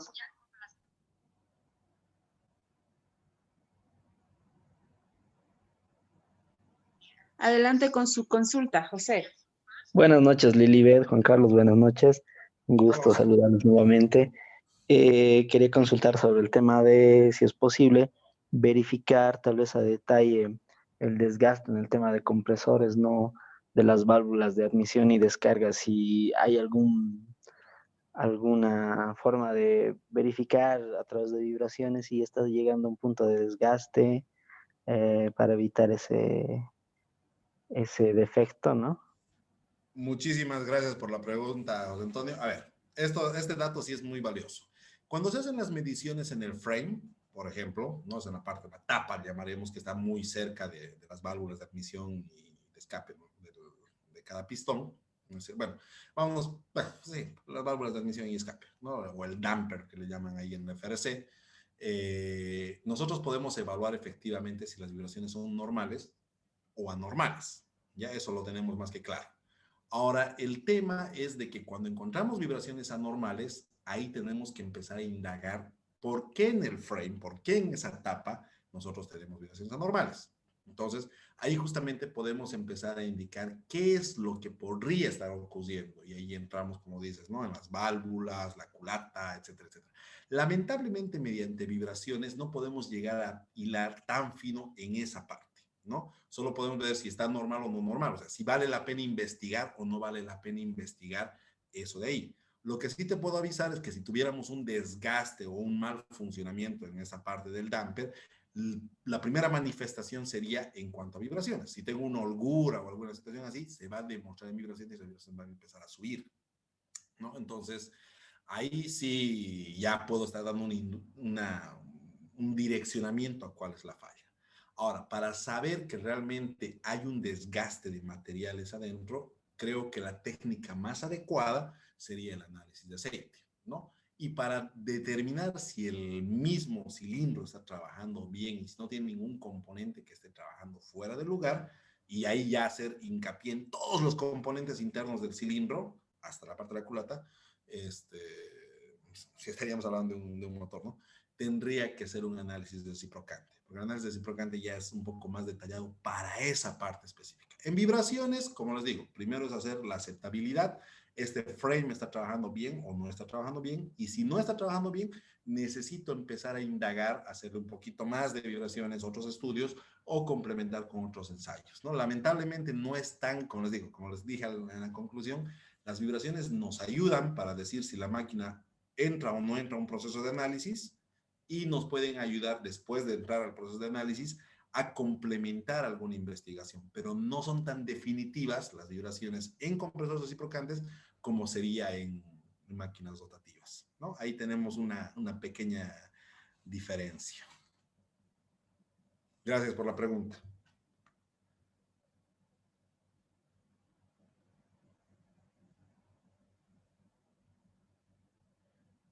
Bien, otra cosa. Acá César Eduardo Cuba Jiménez nos pregunta, ¿para bombas reciprocantes también aplicaría la medición en el frame?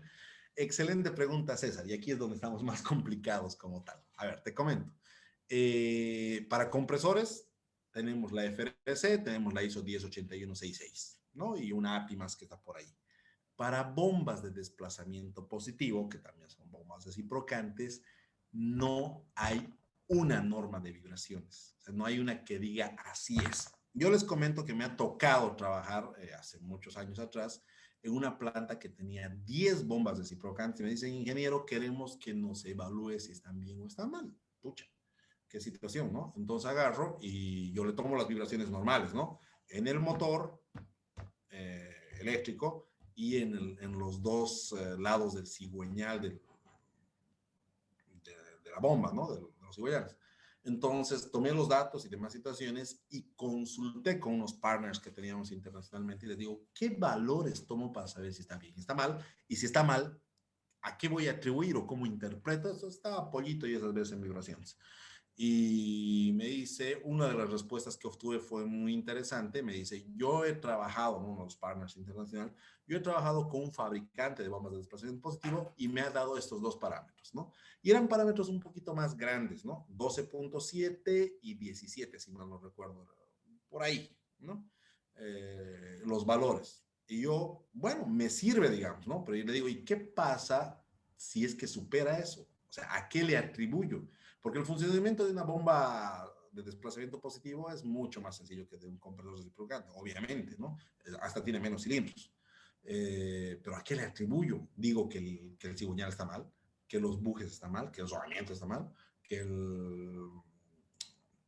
la biela está mal, que el pistón está mal. ¿Qué digo? ¿No es cierto? Y ahí se quedó la situación parada.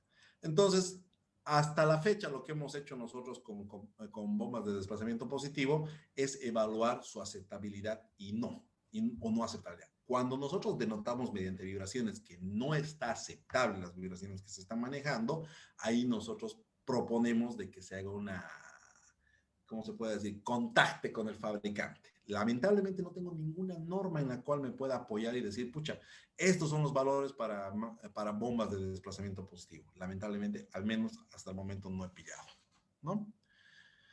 Bien, ¿qué más? Ariel dice, Ariel Todico, ¿se dan algún curso exclusivo para compresores reciprocantes? Excelente pregunta, Ariel. En realidad, hemos lanzado el año pasado un curso, no lo di yo, lo dio el ingeniero Hugo Lizo, que él tiene experiencia en petroleras, creo que 40 años de experiencia en petroleras. Él habló de mantenimiento en compresores. Habló también de la parte de alineación, de vibraciones en general, pero en el tema de cómo gestionar el mantenimiento de un compresor reciprocante y de otro tipo de compresores, lo tocó, ¿no?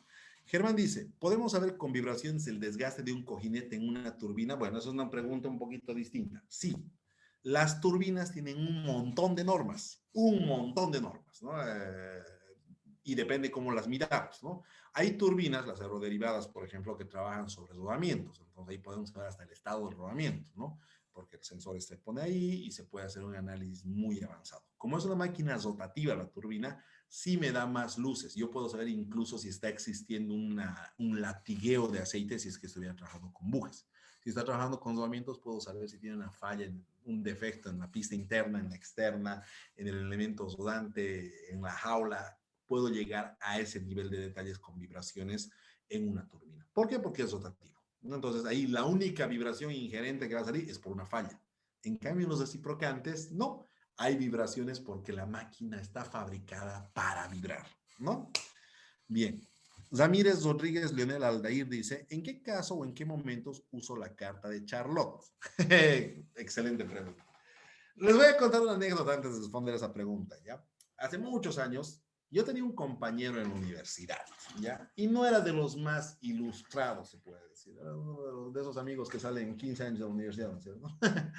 Entonces, me lo topé en una planta, ya profesionales ambos. Yo fui a visitar a ese cliente y él estaba trabajando ahí, era supervisor de mantenimiento. Y me dice, Juan Carlos, quiero que nos den un curso de termografía. Tenemos una cámara termográfica, tenemos un analizador de vibraciones que a alguien les encajó por ahí, ¿no? A alguien les encajó. Y quiero un curso de termografía porque no sabemos ni cómo usar la cámara. Y yo digo, perfecto, te hacemos un curso, etcétera, etcétera, etcétera. Y le digo, pero aprovecharemos y hagamos de vibraciones más. Me dice, no, vibraciones no. Tengo la carta de Charlotte y con eso es más que suficiente. Ahí me dolió en el alma. Imagínense, he gastado $15,000 en mi formación como analista de vibraciones. Me he tirado 6 años de mi vida estudiando vibraciones y todavía sigo haciendo eso. Y que alguien me diga que un documentito resume todo lo que es vibraciones, me dolió en el alma. Y bueno, y ahí me quedo. Y todavía esa persona o ese tipo de persona. No, entonces lo tomo como una anécdota. En ese momento me molestó y quería gritarle, pero no lo hice porque era mi cliente y el cliente siempre tiene la razón, ¿no? Pero volviendo a la situación, la carta de Charlotte es un excelente chanchullo, es un resumen de todos los problemas vibratorios que se tienen en máquinas rotativas, ¿ya? Entonces, tiene ciertos defectitos la norma de Charlotte, perdón, la carta de Charlotte, chiquititos, pero sigue siendo un referente para hacer diagnóstico de vibraciones e interpretación de espectros y detección de problemas.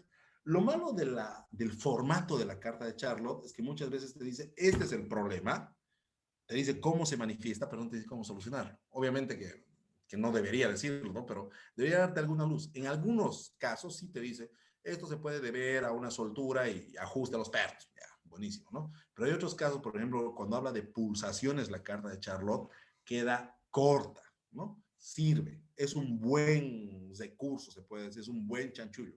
Mentiría si les digo que yo no utilizo la carta de Charlotte, o sea, siempre hay que afilar el hacha, ¿no? Pero con el tiempo uno va creándose más armas. O sea, tienes la carta de Charlotte, empiezas a agarrar las normas, algunas recomendaciones extras, algunas configuraciones, y bueno, te vas armando de una artillería un poquito más detallada para poder hacer vibraciones.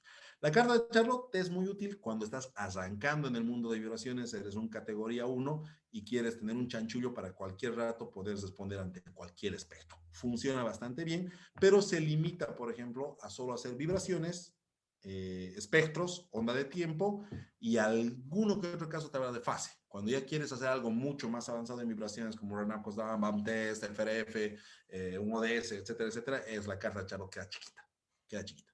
Entonces, ahí puedo utilizar la carta de Charlotte, pero nuevamente, no utilicen la carta de Charlotte como si estuviera escrita en piedra, porque tiene algunas excepciones. La carta de Charlotte proviene de la escuela de Charlotte de certificación, es una escuela gringa y estos señores hacen muy bien las cosas, pero muchas veces no te justifican el porqué de las cosas. Directamente, esto es así, es rojo y se queda en rojo. ¿Pero por qué es rojo? No, no, no, es rojo, punto. No discute. Entonces, ahí tenemos esa limitante con la carta de Charlotte. Pero es un buen documento. De hecho, muchos cursos de vibraciones he visto que los basan en la carta de Charlotte, ¿no? Es un tema. Bien, ahí estamos. ¿Tenemos alguna otra consulta más, Lilibet, por ahí? Sí, vamos revisando la parte del chat. Por ahí Ramírez Rodríguez nos decía en casos o en qué momentos uso las cartas Sherlock. Bueno, ya respondió Lo esa hemos respondido ahorita. pregunta. Si alguien más deseara hacer alguna consulta, puede levantar la mano o le habilitamos el micrófono y de esta forma, pues, queda despejada esa duda. Si el caso no fuera, ahí mencionarles que en la parte del chat se dejó el enlace para que ustedes puedan solicitar información de lo que es este curso completo de análisis de vibraciones categoría 1. Y como iba mencionando el ingeniero, pues todos los que vayan a pasar este curso y probando con una nota sobresaliente ahí, pueden ya postularse lo que es a la categoría 2. ¿No, Inge? Así es, Lilibet. A ver, quiero ser muy enfático en esta parte porque creo que es una oportunidad que yo no la he tenido. yo hice los 3 niveles, las 3 categorías afuera, en el exterior, entonces pagaba mi pasaje, iba allá y, bueno, y demás situaciones, ¿no? Y cometí, no cometí, ¿no? Sino no había esa situación. O sea, fui a hacer categoría 1, tuve que volver, hacer 2 años, volver a ir categoría 2 y demás, ¿no? Ahora con lo que nosotros les estamos proponiendo es que participen del categoría 1 acá en Bolivia, de este curso que vamos a lanzar el martes.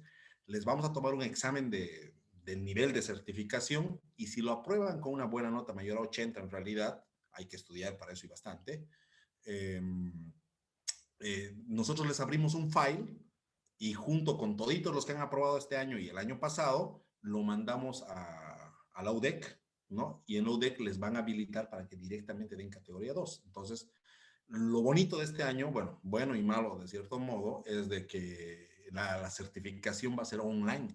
Entonces, va a ser un poco más barata, por una parte, y más accesible, digamos, para no estar gastando en pasajes. Para los bolivianos siempre es un poco complicado ir a Chile, ¿no? O sea, siempre ha sido.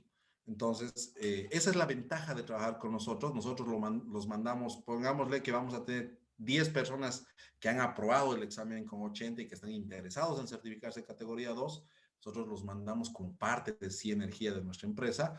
Obtienen un mega descuento. Bueno, no los mandamos o los hacemos participar en todo caso si es online. Obtienen un mega descuento y esa certificación, dan el examen de categoría 2, lo aprueban y les va a llegar directamente desde la ISO el certificado, ¿no? El señor XX es analista de vibraciones categoría 2, ISO 1843662, avalado por la ISO. En categoría 1 no les estamos haciendo la certificación porque nosotros somos una empresa que presta servicios, o sea, no tenemos laboratorios de vibraciones mecánicas ni nada de eso, nosotros no hacemos investigación. Lamentablemente en Bolivia no hay pues eso, no tenemos un tema así que aporte con la normativa, con la ISO para poder certificar categorías. No hay, pues tenemos que acceder afuera, ¿no? Entonces, los que vayan a hacer, piensen en esa situación de que tienen la oportunidad de matar 2 pájaros en un primer trimestre. O sea, certificarse categoría 1 y categoría 2 hasta, me animo a decir, hasta semana de abril, ya pueden estar con su certificación internacional categoría 2, ¿no? Es cuestión de meterle ganas, ¿no? Y créame, ya no es tan caro como lo era en mis tiempos. Yo me acuerdo, pagaba casi $3,000 costaba la certificación de cada categoría, casi $3,000. Entonces, era un dolor de cabeza. Ahora con los convenios y con todo lo que estamos haciendo, créeme que eso ha bajado mucho más, porque también nos interesa de que haya más analistas en Bolivia, o sea, haya más criterios, más gente que le entienda esto. Bien, ¿qué más tenemos, Lilbeth? Bueno, no tenemos más otras consultas respecto al tema, entonces, nuevamente, bueno, comentar un poco de lo que va a ser este curso que vamos a iniciar este martes 26. Es un curso de 5 días, ya lo mencionó el ingeniero, qué es lo que vamos a ir viendo. Un curso donde una vez ustedes cancelando, pues pueden ya incorporarse a un grupo de WhatsApp donde van a tener toda la información completa. De igual forma, las clases en vivo se graban para que puedan volverlo a revisar.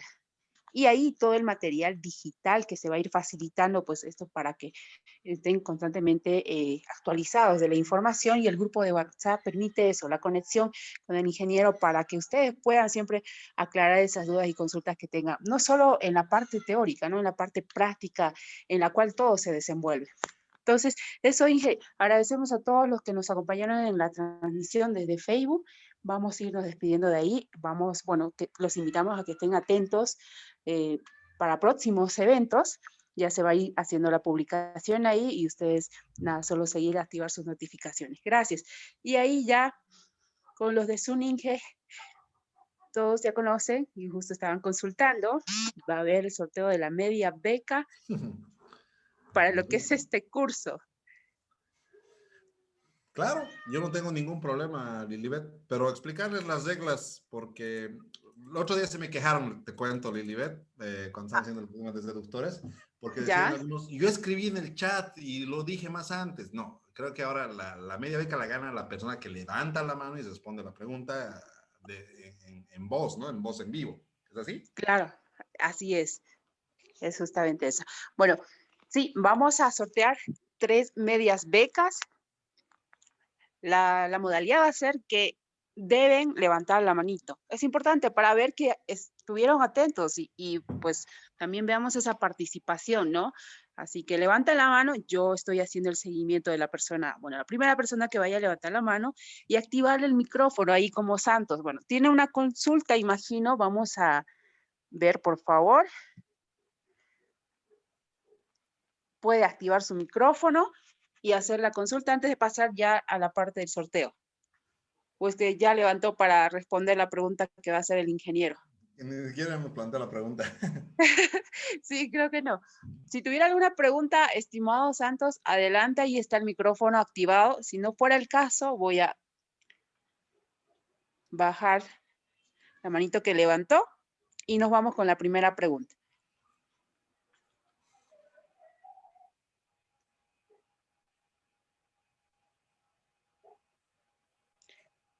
Lanzamos la pregunta, ¿no? Sí, sí, Inge. Perfecto. Dame un segundito. Ya. A ver, esto está sencillo. ¿Cuántas partes tiene la norma ISO 10816? Bueno, ahí tenemos a Kevin Aratia. Oh, Kevin, perdón. Creo que sí. Ahora sí, ya le activé el micrófono, puede activarlo y responder a la pregunta. Son 7. Efectivamente, Lilibet. Las que hemos visto ahora son 7 partes de la norma ISO 10816. ¿Está en lo correcto, señor Kevin? Perfecto, entonces voy a enviarle el link para que usted pueda validar su media beca en WhatsApp. Nos vamos con la segunda pregunta, Inge. Ya, esta es un poquito más difícil porque la otra estaba muy sencilla. Cuando nosotros utilizamos una norma o una referencia, efectivamente al final nos dicen, ¿no? Los niveles de aceptación de la máquina, ¿no? ¿Cuál es el nivel o los límites, ¿no? Pero yo les había mencionado 5 cosas más que tiene una norma o una referencia. Por lo menos que me digan 2. ¿Cuáles son esas 2? O unas 2, son 5. Que me digan 2. ¿Qué partes más tiene una norma o una referencia? ¿De qué más nos habla una norma y una referencia? A la 1, a las 2 y a las 3. Nadie. Creo que nadie, Inge. Qué bacán. Bueno, los reitero por si acaso. Una norma o una referencia tiene, o sea, describe los procedimientos, los puntos donde se van a medir o se van a realizar las mediciones, las condiciones de operación sobre las cuales hay que medir, las técnicas para procesar la medición y por último, recién nos habla de los niveles de aceptación de la máquina, ¿no? Me decían procedimientos y carga y era más que suficiente, o procedimientos y puntos de medición y era más que suficiente. Pero ahora se los voy a lanzar entonces una nota no tan difícil ya también. Vamos a lanzar una relativamente sencilla. Ya.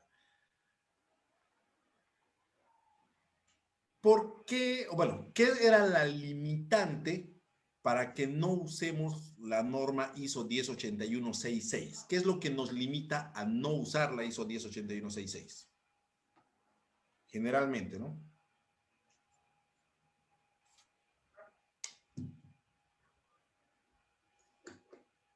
Hay una opción ahí, levantar la manito.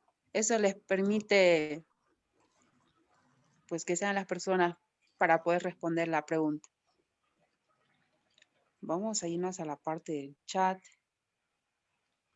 Tampoco.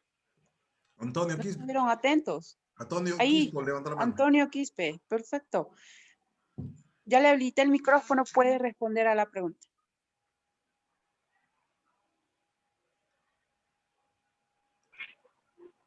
Buenas noches, ¿me escucha? Sí, perfectamente. No me recuerdo, era creo que se limitaba al tipo a los equipos, las categorías de los equipos. Perfecto. En realidad se llaman las clases de máquina, ¿no? Pero sí, Las efectivamente clases, es. máquina. Las clases de máquinas. Muy bien, estimado. Él la respondió correctamente, Lilibet. Solo para refrescarles a todos, la ISO 108166 te pide como dato de entrada qué clase de equipo es el compresor reciprocante. Si es 1, 2, 3, 4, 5 y 6 o 7, y eso depende mucho de la robustez, la velocidad, la aplicación y demás, ¿no? Ese es uno de los datos que nos limita a usar porque generalmente no tenemos esa información. Gracias, estimado. Inge, comentarle que, bueno, ya muchos hermanos del país de Perú han participado dentro de lo que son nuestros cursos. Y justamente uno de los ganadores de esta media beca es un participante del país de Guatemala. Así que se le hace la invitación a que pueda participar de este curso, la forma de pago que tenemos de manera internacional. Muchos ya usan PayPal, así que es una forma fácil de poder pagar si usted está deseando capacitarse, pues esta es una oportunidad y ahí está. Pero me gustaría que también usted, Inge, pueda hacerle la invitación. Claro que sí, está cordialmente invitado. La verdad que la información que manejamos está en base a una norma internacional, la ISO. Entonces, la información que manejemos nosotros y que les vamos a emitir en estos cursos es la misma que se da en Estados Unidos, en la China, en Chile, en Rusia. O sea, mientras estén bajo el estándar ISO, la información es la misma, ¿no? Eso es el tema de la estandarización. Ahora, como el colega está en Guatemala, pues ahora, si quiere que yo lo vaya a capacitar personalmente allá, voy, no me hago ningún problema de ir a Guatemala. Así que está invitado y no, la verdad que hemos tenido muy buena participación de los países hermanos, ¿no? La gente que estuvo de Chile, la gente que estuvo de Perú hay mucha gente que participa con nuestros cursos, de Paraguay, entonces la verdad que siempre nos retroalimenta, ¿no? El tema de cómo mover, porque entre las cosas buenas que aprendemos y las cosas y las anécdotas que nos sale, todos los latinoamericanos como que estamos cortados por la misma tijera y cometemos los mismos errores muchas veces, obviamente que también cometemos los mismos aciertos. Entonces, es muy bonito compartir esa información con gente de otros países, ¿no? Invitado y bueno, estamos esperando, ojalá pueda participar. Así es. Bueno, ahí a los dos ganadores de la media beca ya el link les dejé para que puedan solicitar validar su media beca en WhatsApp. Nos vamos con la tercera pregunta y así que atentos y levantar la manito. Yo estoy controlando quién es la primera persona que levanta y así puedas responder a la pregunta. Bien, esto está facilísimo. De todos los puntos donde se mide el compresor reciprocante, ¿cuál es el que tiene mayor, ¿cómo se puede decir? Mayores límites de vibración? O sea, ¿cuál de los componentes puede vibrar más sin afectarle a la máquina? Ahí tenemos José nuevamente Antonio, no sé, José Antonio ya respondió. no sé si es no creo que sea el mismo. Está muy atento, pero vamos a ver si es el mismo. Porque ese rato tenía un apellido más, si no me equivoco. Ya, entonces, depende. A ver, ya le habilité el micrófono. Hola, no es el mismo, José Antonio, soy otro José Antonio. Perfecto, gracias. Adelante con su respuesta. Es en el piping, ¿no? En las tuberías que se puede detectar niveles superiores. Efectivamente, en el piping nosotros podemos esperar mayores vibraciones que no le van a afectar a la máquina, muy distintas a la fundación, donde las vibraciones tienen que ser mucho menores. Muchísimas gracias, estimado.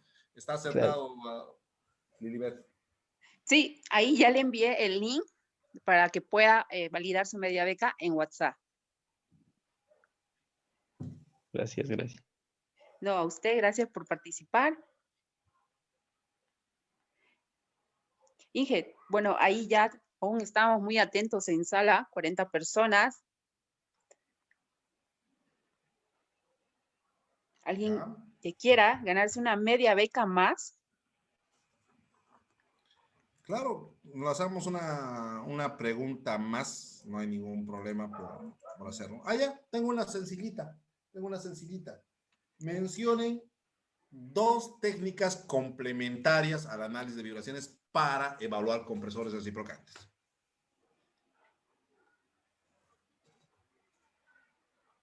Vamos levantando la manito. Otras dos técnicas u otras dos análisis, estudios, dos sistemas de monitoreo, si quieren, que nos ayudarían a diagnosticar también la salud de los compresores reciprocantes. A ver. No solo en el ámbito de vibraciones. A ver, les voy a dar una pista. Si queremos ver si es que hay algún desgaste interno.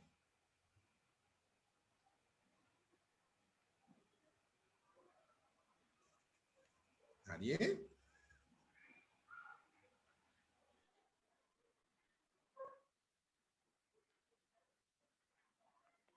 Otra pregunta, Inge.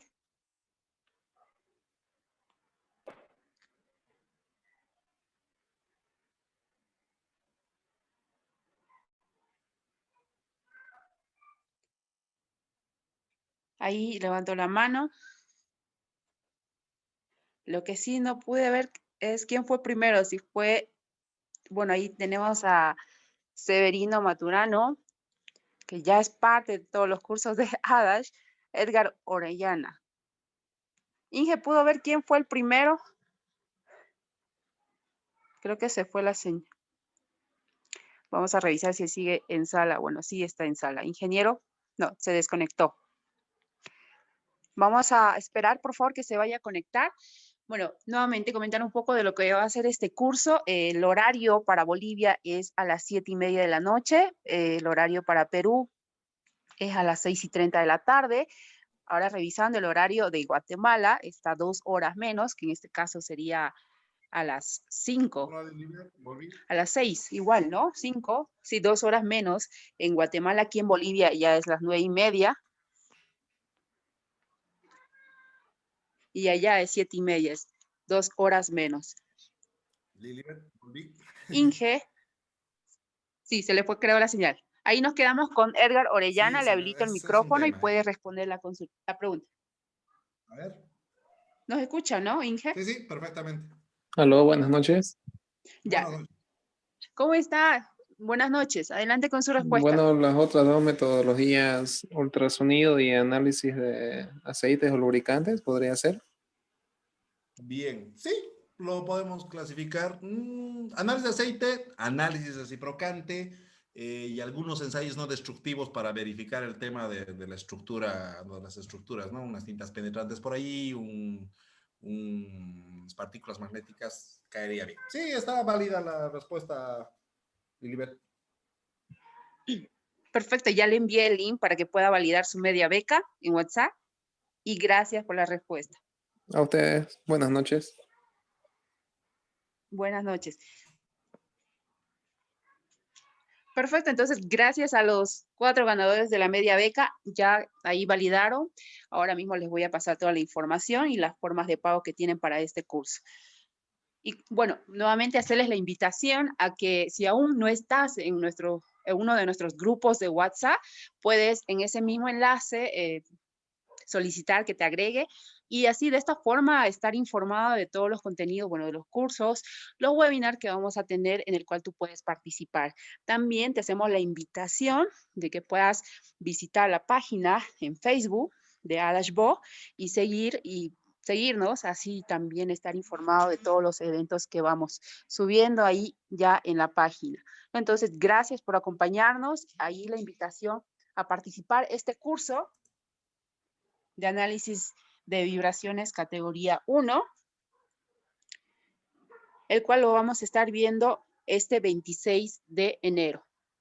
Ya iba comentando el horario, así que gracias nuevamente, Inge, por compartir sus conocimientos y este tema, ¿no? Que justo hoy, esta tarde me iba consultando, son pocos las empresas que, bueno, van formando en esta parte de lo que son análisis de vibraciones. Me parece excelente. Gracias a ustedes, Lilibet, por la invitación y bueno, estamos atentos a todo lo que se venga. ¿Ok? Un abrazo, gracias. Así, Hasta luego a todos. gracias, Inge. Igual, ahí el link, el número de WhatsApp, para que ustedes puedan solicitar o consultar cualquier duda que tengan y de esta forma conectarse de manera directa con el ingeniero Juan Carlos.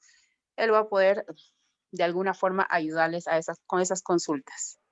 Así que nuevamente les dejo el enlace para que puedan solicitar la información completa de lo que es este curso. Y si ya estás en el grupo de WhatsApp y quieres volver a repetir o revisar la grabación, vamos a pasarlo en un momento más en los grupos. Así que gracias por acompañarnos y bueno, que todos tengan un excelente descanso y será en otra oportunidad.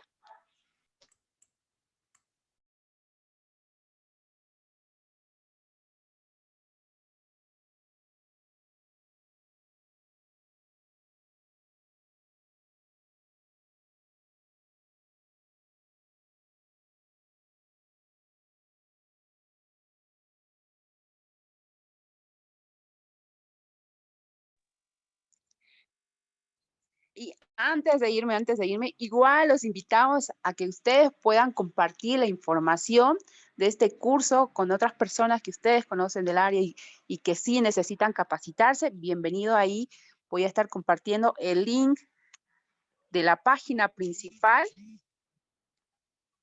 para que ustedes puedan pasar ese link y bueno, pues más personas puedan ver esta grabación y pues si es el curso de su interés, puedan ir capacitándose.